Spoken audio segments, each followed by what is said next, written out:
भारतरत्न द्योतक आहेत याला रिपेअर करावं लागणार आहे। या दृष्टिकोनातून काही पावलं उचलण्याची आवश्यकता आहे।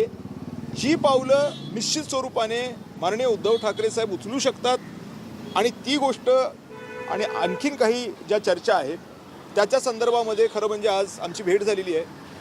मध्यंतरी माझी तब्येत बरी नव्हती म्हणून त्याच्या संदर्भातही त्यांनी अत्यंत आपुलकीने आस्थेने मला विचारपूस केलेली आहे आणि या संदर्भामध्ये सगळ्यात महत्त्वाचं जर काही असेल तर कुठेतरी हा देश नीट करण्याच्या दृष्टिकोनातून पहिलं पाऊल आज पडलंय।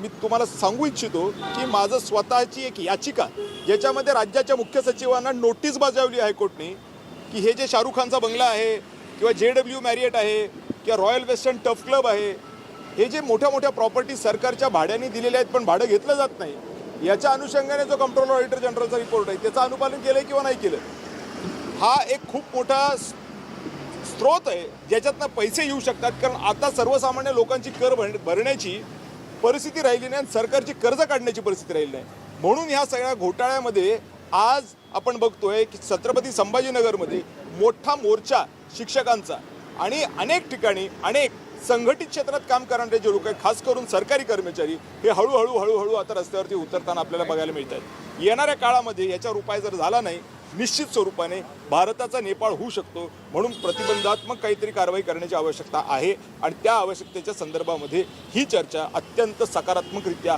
पार पडलेली आहे।